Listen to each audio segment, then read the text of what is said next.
possible with a shower or two, and Dorigo 20 with a shower or two. All right, it's nearly 7:30 and time for the news. On the other side of that, we're talking about a happiness festival and also koala conservation, an Indigenous approach, specifically Biripi. But I do want to know what makes you happy. What creative outlet do you have in your life that brings you happiness? 0467 922 684. I'll also tell you our proverb. ABC Radio, it's yours. Yours for sharing your news. Yours for airing your local perspective. Yours in good times and bad. ABC Radio.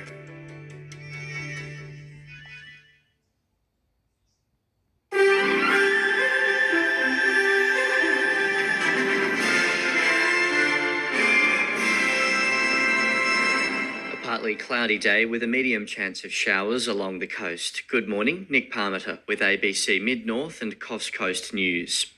The deaths of two men, including that of Barry Parsons at Willawarrin west of Kempsey during the Black Summer fires, will be examined this week as the New South Wales bushfires coronial inquiry continues. Jessica Clifford reports. The inquiry is in the middle of a 4-week sitting examining 8 deaths during the Black Summer bushfires of 2019-20 on the North Coast. This week, the inquiry will open inquests into the deaths of Barry Parsons and Russell Bratby. Mr Bratby died after trying to take shelter from a fire west of Port Macquarie in his water tank. Mr Parsons' body was discovered in bushland near Kempsey after trying to flee on foot. In addition to the 2 deaths, a number of fires will be examined to determine their cause and origin, including the Carrai East and Yarrowitch fires. 24-year-old Alex Simpson is Labor's candidate for the seat of Lyne in the upcoming federal election.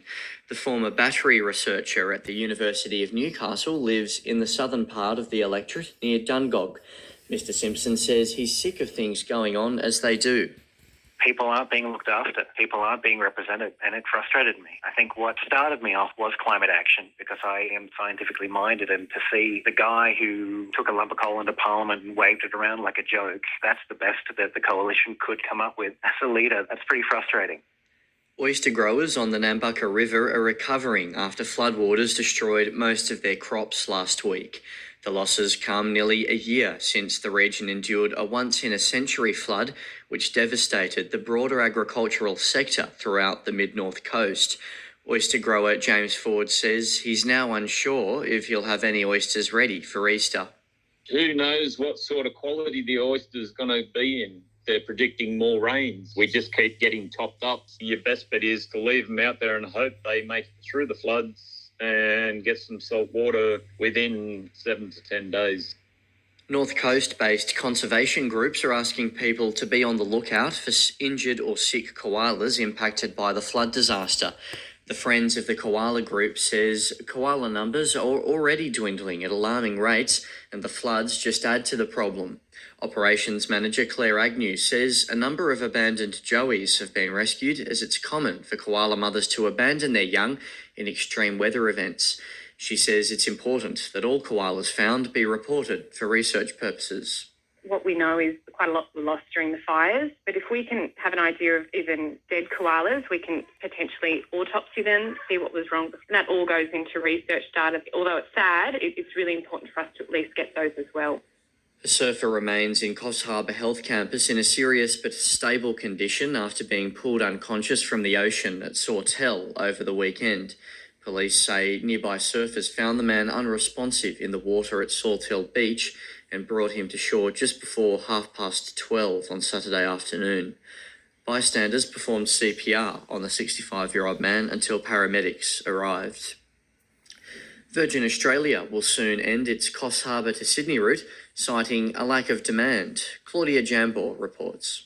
From March 28, the airline will pull the service, saying there's been a lack of interest. Those affected will be contacted and moved on to other flights.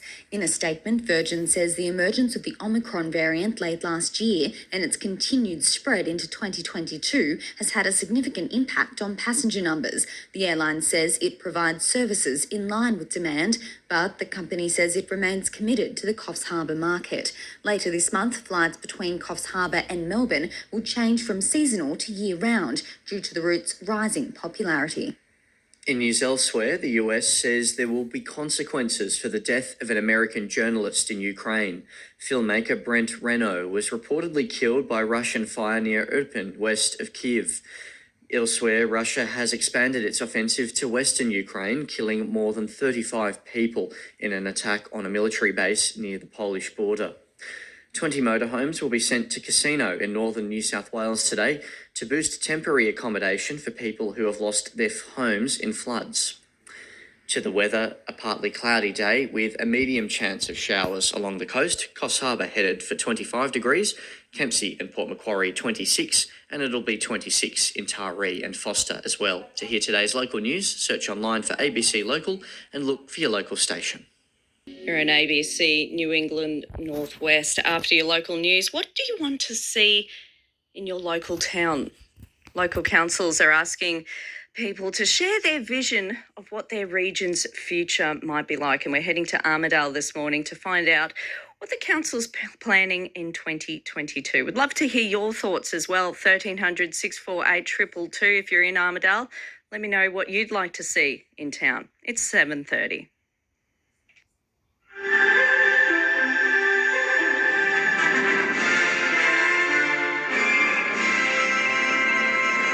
Good morning, Lani Ottaway with ABC New England Northwest Local News. 2 people have died in a head-on crash with a truck in Black Mountain over the weekend. Police say a hatchback collided with the truck on the New England Highway early yesterday morning, leaving the driver and passenger dead. The truck driver, a 59-year-old Tamworth man, was uninjured and taken to Armidale Hospital for testing. Investigations into the crash are ongoing. The New South Wales Bushfire Coronial Inquiry will examine 2 further deaths this week before wrapping up proceedings in the New England region. Jessica Clifford has more. Russell Bradbury died from serious injuries he sustained while sheltering in a water tank as fire approached his home near Kempsey in November 2019. He was found by National Parks staff, however died of his injuries several weeks later. Barry Parsons died trying to escape a fire near Port Macquarie on foot. The 2 deaths will be examined by the New South Wales coroner this week as part of the ongoing New South Wales Bushfires Coronial Inquiry. The inquiry will also look at the cause and origin of 6 fires around the New England and Mid-North Coast regions during the course of this week's proceedings. The state's chief veterinary officer says there's several ways farmers can protect their pigs from mosquitoes as Japanese encephalitis continues to spread. The virus has been detected in 14 piggeries across New South Wales, including in Tenterfield. Sarah Britton is worried it'll continue to spread with recent floods and wet conditions.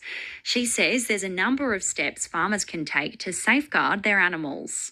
Just trying to remove water sources that are around. Really anyone that's got pigs should be on the lookout for any clinical signs in their pigs, and they should be taking precautions to protect their pigs, as they should be doing so for themselves and their other animals, because horses are another species that's quite susceptible to this virus as well.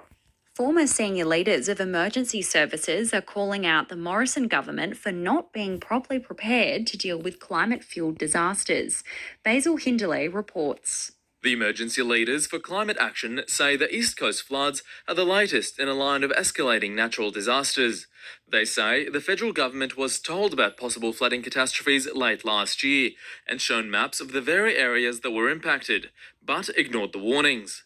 They say it's clear climate change is driving these unprecedented disasters, but the government consistently fails to listen to expert advice, claiming there are 80 recommendations of the Royal Commission into National Natural Disaster Arrangements gathering dust. 2 men have died with COVID-19 in the Hunter at the weekend. Both were in their 70s and from Newcastle and Maitland.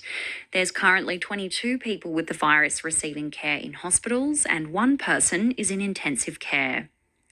The master plan for Gunneda's new $53 million hospital redevelopment has been released. It includes a new emergency department, medical imaging technology, and inpatient maternity and birthing units. Member for Tamworth, Kevin Anderson, says the facility is still on track to begin construction in 2023, but community feedback is important for the finer details. Quite often, local anecdotal evidence is super important when that's backed up with the data of the clinical services plan. You end up with a facility that the community needs and wants, deserves and expects. The master plan can be viewed online or at a series of pop-up sessions at the council chambers on March 21st and 22nd. An Inverell man says he wants to make sport for young adults cheaper as part of his new role on the State Regional Youth Task Force. Kamilaroi man Rowan Cowley has been chosen to join the 18-strong group, which will give policy advice to the state government to improve the lives of rural youth. Mr. Cowley says there's not enough activities for young people in regional areas, which can significantly boost mental health outcomes. He says he wants to see more funding in this area to make it accessible for regional youth. I'm a competitive swimmer. I've done that for the past 11 years. I love it, but what you've got to understand is it is so expensive, and it has done wonders for my mental health, for my well-being. However, a lot of people do not have that opportunity. Turning to the weather now, major flooding continues along the Barwon River at Mungandai. The river was expected to peak over the weekend. A mostly sunny day for the northwest and a little cloud cover for the northern tablelands. Top temperatures in Inverell of 28 degrees, Glen Innes 23, Armidale 22, Tamworth 29 degrees, Narrabri 31 and Moree 32. You're listening to ABC News. Win from the Knights men. That's coming up after the 6:30 news, as well as an update from the Bureau of Meteorology as we start to see floodwaters drop below the minor flood level here. Thank goodness. What's on the way though? More after the news. Hi, I'm Richard Feidler. Tune in to Conversations, weekday mornings from 11 here on ABC Radio, or choose from thousands of shockingly thought-provoking conversations anytime on the ABC Listen app or wherever you get your podcasts.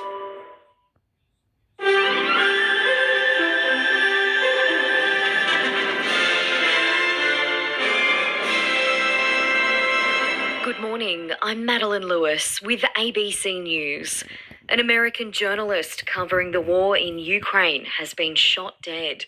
North America correspondent Barbara Miller reports. Award-winning filmmaker and photographer Brent Renault was reported to have died near Irpin, west of Kyiv, after the car he was travelling in came under fire. A fellow American journalist, Juan Arredondo, was wounded in the attack and taken to hospital. We crossed a checkpoint and they started shooting at us. So the driver turned around and they kept shooting. Brent Renault had previously contributed to the New York Times, Vice and HBO and reported from conflict zones around the world. He was reportedly making a film about refugees in Ukraine. Former senior leaders of emergency services are calling out the Morrison government for not being properly prepared to deal with climate-fueled disasters. Basil Hindella reports. The emergency leaders for climate action say the East Coast floods are the latest in a line of escalating natural disasters. They say the federal government was told about possible flooding catastrophes late last year and shown maps of the very areas that were impacted, but ignored the warnings. They say it's clear climate change is driving these unprecedented disasters, but the government consistently fails to listen to expert advice, claiming there are 80 recommendations of the Royal Commission into National Natural Disaster Arrangements gathering dust. A convoy of 20 motorhomes will today travel to Casino in northern New South Wales to boost the number of homes being used for people left homeless by floods. 40 more will then make their way to Lismore later this week. New South Wales Police Deputy Commissioner Mal Lanyon is in the region today to help oversee the recovery effort. The federal government says nearly 400,000 disaster payments have been made to residents across the state. The New South Wales Government is opening 2 pop-up recovery centres on the Central Coast today. The centres for flood-affected residents will be based at Spencer and the Entrance. There are now 10 flood recovery centres across the state. Meanwhile, a man's body has been recovered after being swept off rocks at the notorious fishing spot on the Central Coast at the weekend. Police say the alarm was raised on Saturday morning with reports an angler had been washed into the sea at Snapper Point, triggering an extensive search for the remainder of the day. His body was found on a rock ledge yesterday morning. A post-mortem examination will be conducted this week to confirm his identity and cause of death.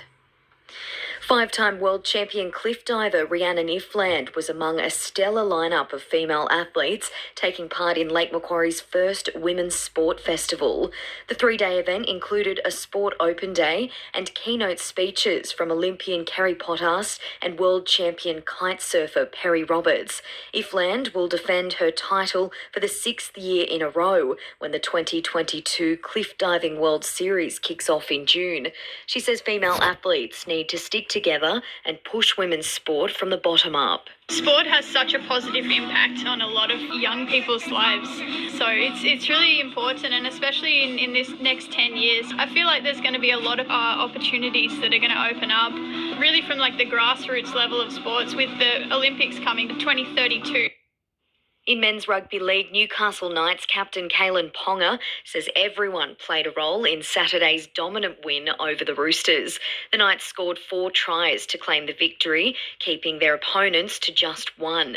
It was a match that saw Leo Thompson and Adam Clune debut for the Red and Blue, while Kurt Mann marked his 150th first-grade game. Ponga says the whole team performed well. I think everyone had their part. It wasn't sort of only the forwards. It wasn't only the backs. I think the addition of Gangagai was massive. He was huge for us. Just his presence on the field and what he brings is massive. So yeah, I think everyone across the board did their role and did it well. And in men's A-League soccer, Adelaide United had a 2-1 win over the Newcastle Jets at Hindmarsh Stadium last night. Angus Thurgate scored to equalise the match in the second half, but United locked in the winning goal in the 88th minute. The Reds are now third on the ladder, while the Jets are ninth. Checking the Hunters' weather now, partly cloudy today, medium chance of showers, most likely this afternoon. Newcastle and Maitland heading for a top of 26 degrees. Singleton and Scone expecting a top of 27. Tomorrow's expected to be partly cloudy, high chance of showers. ABC News. Glasgow, never let me go. It's 7:30 news time.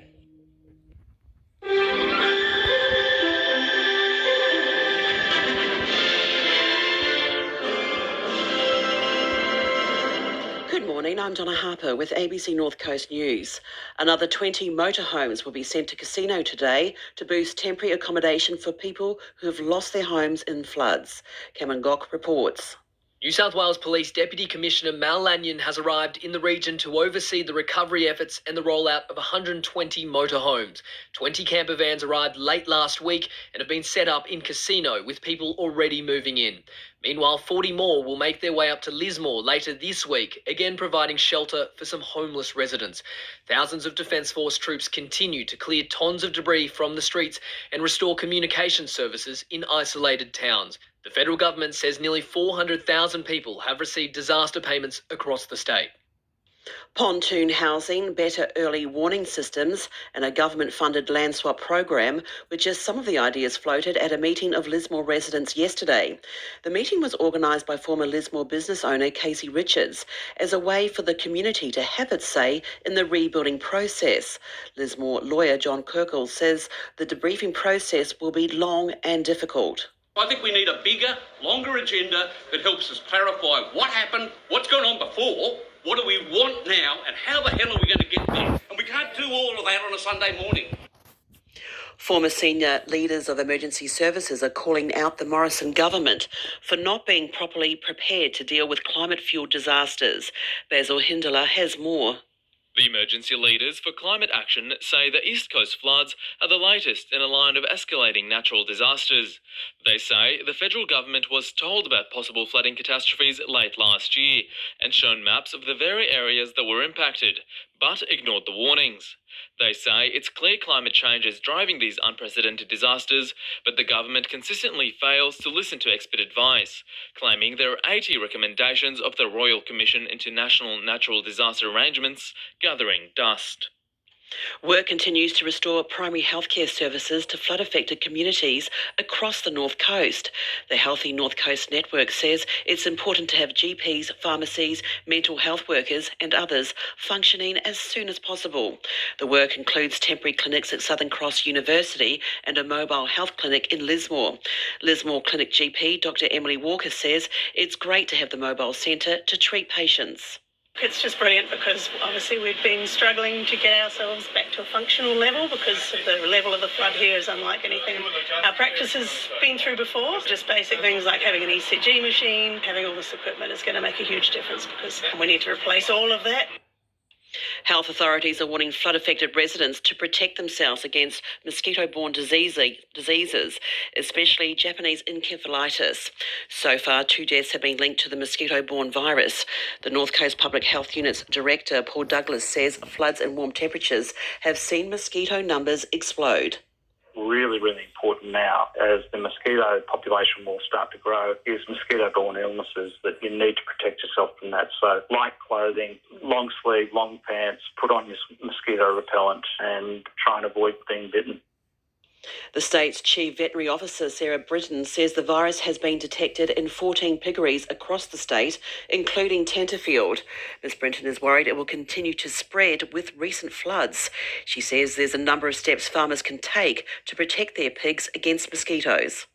Just trying to remove water sources that are around. Really anyone that's got pigs should be on the lookout for any clinical signs in their pigs, and they should be taking precautions to protect their pigs, as they should be doing so for themselves and their other animals, because horses are another species that's quite susceptible to this virus as well. There are 130 new COVID-19 cases on the North Coast in the latest reporting period. There were 31 new cases in the Tweed, followed by 29 in Byron, and the Clarence Valley has 28. There are 9 COVID patients in local hospitals, none in ICU. And police have charged a man with drink driving offences after he was caught riding a motorised lawnmower on a road near Tweed Heads. It's alleged the 40-year-old man was riding the lawnmower near an intersection at Terranora on Saturday night. Police say he was driving more nearly 5 times over the legal limit. The man will face court in May.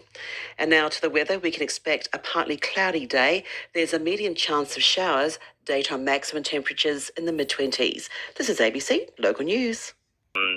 And there's all sorts of challenges to be a Regionaire and a Legionnaire of winning or just entering in different collections of parkruns. So the launch could be big. We hope it's going to be big. That will be fun. And then hopefully we settle and find our number that comes of regulars that come each and every week. And hopefully that's around 30 or 50 people.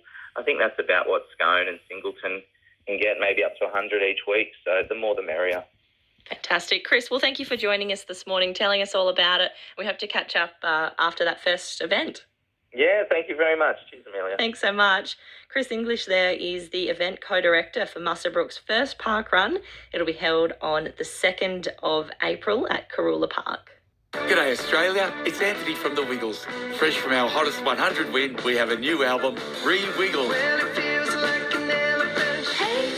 With classic Wiggles songs reimagined by top Aussie artists like Spacey Jane, The Chats and San Cisco. Hot potato, hot potato. Plus, the Wiggles cover hit songs from AC/DC to Rihanna and more. Re-Wiggle, out now on ABC Music, on CD, vinyl, to download or to stream. And on ABC Upper Hunter, we are fast heading up to the 7 o'clock news. Thank you to our texter who says they're glad to have the Upper Hunter ladies back. I can tell you we are very glad to be back. Thank you for your kind words this morning. Another lady who'll be back on your radio is Helen O'Neill after the 7 o'clock news.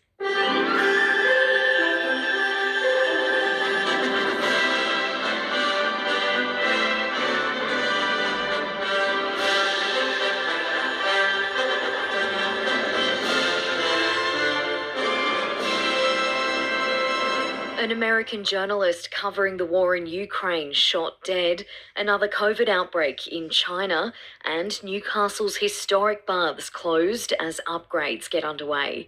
It's 7 o'clock. Good morning. I'm Madeline Lewis with ABC News. The US says there will be consequences for the death of an American journalist in Ukraine. North America correspondent Barbara Miller reports. Filmmaker Brent Renault was reportedly killed by Russian fire near Irpin, west of Kyiv. US National Security Advisor Jake Sullivan said the death was shocking and horrifying. We'll be consulting with the Ukrainians to determine how this happened and then to measure and execute appropriate consequences as a result of it. Another American journalist was wounded in the attack. Brent Renault was working on a documentary about refugees. He'd previously contributed to the New York Times, Vice and HBO and reported from conflict zones around the world. Russia has expanded its offensive to western Ukraine, killing more than 35 people in an attack on a military base near the Polish border. Michelle Rimmer reports from London. Local authorities say a Russian aircraft launched more than 30 missiles at the Yavoriv military base in the early morning attack. The facility has previously been used by NATO instructors and is located near Lviv, just 20 kilometres from the Polish border. The Lviv region has been a safe haven for people fleeing the country's east since the invasion began last month. Russia's defence ministry claims the attack destroyed a large number of weapons supplied by outside nations and threatened to continue to attack what it called foreign mercenaries. Michelle Rimmer, ABC News, London. Authorities in China's southern megacity Shenzhen have shut down transport and put lockdown measures in place as the country battles its worst COVID outbreak in 2 years. Here's East Asia correspondent Bill Birtles. China has recorded more than 3,000 new daily cases across the country. While small by comparison to countries abroad, they're the highest numbers since the global pandemic began in China more than 2 years ago. Fresh restrictions are now in place for Shanghai and Shenzhen, where authorities plan to test the entire city 3 times over the next week.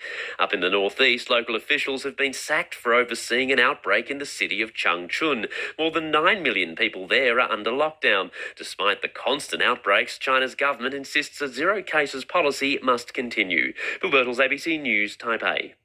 Major lines on the New South Wales rail network remain closed after last week's intense weather. Kathleen Ferguson has more. There were more than 500 transport staff out assessing and repairing the network over the weekend. The Blue Mountains and Richmond lines are still out of action after damage from recent rainfall. Floodwaters over the Richmond line have made it too dangerous for crews to start repairs. Buses continue to replace trains on both lines. Sydney Trains expects most of the suburban network will be running as normal later this week. Commuters are being urged to stay up to date with possible changes to their service. 20 motorhomes will be sent to Casino in northern New South Wales today to boost temporary accommodation for people who have lost their homes in floods. Cayman Gok reports. New South Wales Police Deputy Commissioner Mal Lanyon has arrived in the region to oversee the recovery efforts and the rollout of 120 motorhomes. 20 camper vans arrived late last week and have been set up in Casino with people already moving in. Meanwhile, 40 more will make their way up to Lismore later this week, again providing shelter for some homeless residents. Thousands of Defence Force troops continue to clear tons of debris from the streets and restore communication services in isolated towns. The federal government says nearly 400,000 people have received disaster payments across the state. Former high-ranking emergency services chiefs are criticising the federal government for its failure to prepare for the East Coast flood disasters. The emergency leaders for climate action say Australia is underprepared for climate-fueled disasters, with recommendations ignored. Former Commissioner of Fire and Rescue New South Wales, Greg Mullins, says the science is clear. We've seen these floods, which far more water came down the rivers than in 2011, had flood peaks in Lismore more than 2 metres over the historic high. This is climate change in action. We need to deal with what's driving these disasters, and that's greenhouse gas emissions. But the Morrison government is missing in action. The federal government is facing pressure within its own ranks to act on the rising price of petrol. 2 Nationals MPs, Susan McDonald and Anne Webster, are calling on the government to at least consider reducing the fuel excise. The excise is a flat tax of just over 44 cents per litre placed on fuel. Ms Webster says she contacted the Treasurer, Josh Frydenberg, about the matter. I contacted the Treasurer's office last week about this notion of the excise being reduced to ease the burden for residents. The information I got back on that was that it's, at that point in time, was not on the table. A Four Corners investigation has uncovered financial mismanagement by state government agencies supposed to look after vulnerable Australians, and Connolly reports. Four Corners had to go to the Supreme Court to get permission to expose the exorbitant fees charged to people under the care of public trustee agencies across Australia. The system is similar to the one Britney Spears was under in the US. Those under public trustee control have been found to not have capacity to make financial decisions. Advocate Leanne Groombridge says once a person is in the system, they rarely regain their freedom. Quite frankly, it could happen to you, it could happen to me, it can happen to anybody. It's illegal in most of the country for journalists to identify anyone under the system. You can watch the full Four Corners investigation tonight on the ABC at 8:30. Police are calling for witnesses to come forward after a man was stabbed in Nelson Bay following an alleged brawl. Early yesterday morning, police attended a home on Shoal Bay Road where they found a 41-year-old man with stab wounds to his back. He was flown to John Hunter Hospital in a serious condition, suffering collapsed lungs and bruising and lacerations to his head. Officers also searched Donald Street and seized a number of items. Anyone with information or dashcam footage is urged to contact police or Crime Stoppers. Upgrades to the historic Newcastle Ocean Baths begin today to improve safety, water quality and accessibility at the almost 100-year-old facility. Stage 1 of the $14.5 million works will focus on the pools, lower promenade and pumping system. The baths will be closed to the public for just over 12 months. Deputy Lord Mayor Declan Clawson says the aim is to reopen by mid-2023. They're going to deliver some really significant improvements, particularly for people that experience poor mobility. So we're incorporating new ramp access, improved handrail supports, and also ensuring that the standing floor amenity is going to be retained as part of the work as well. The Western The Power of the Dog has won Best Picture at the British Academy Film Awards. The movie has also won the Best Director category, with Kiwi Jane Campion taking home the prize. The science fiction film Dune has been awarded 5 trophies. Australian actor Rebel Wilson hosted the ceremony in London. To sport, and in men's rugby league, Newcastle Knights coach Adam O'Brien says his side prepared all summer for the blowout performance they gave at the Sydney Cricket Ground at the weekend. For the first time since 2009, the Knights dominated the Roosters at home 20 points to 6. Not even 10 minutes in the sin bin for Phoenix Crossland, leaving them a man down, could stop the Novocastrians. O'Brien says it was an important win. The 10 minutes, we're down to 12. They didn't break us there. They, obviously scored one towards the end off a kick. I thought we showed a ton of resilience defensively. Look, let's be honest, they've got some strike players in there. So, I was really happy with that. And now with more sport, here's Brett McKay. Australia will resume on 8 for 505 when day 3 of the second test against Pakistan gets underway later this afternoon Australian time. Australian captain Pat Cummins is yet to score, while Mitchell Starc is unbeaten on 28 after he and keeper Alex Carey added 98 for the 7th wicket before Carey was bowled 7 runs short of a maiden test century. Usman Khawaja was out for 160 and Carey says the Karachi pitch will play a role over the remaining days. It's starting to be a little bit variable, inconsistent. There was reverse swing at times throughout the day. The more runs we can get in this first innings, obviously it sets us up for the back end. The Canterbury Bulldogs have beaten the North Queensland Cowboys 6-4 to complete the opening round of the NRL in Townsville last night, holding on as heavy rain fell during the final 15 minutes of play. Adelaide United have climbed to third on the A-League men's standings, finding a late winner to beat Newcastle 2-1 in Adelaide last night. And the Sydney Kings have beaten the Cairns Taipans 86-77 to move back into the NBL top 4. Partly cloudy in the Hunter today, medium chance of showers. ABC News.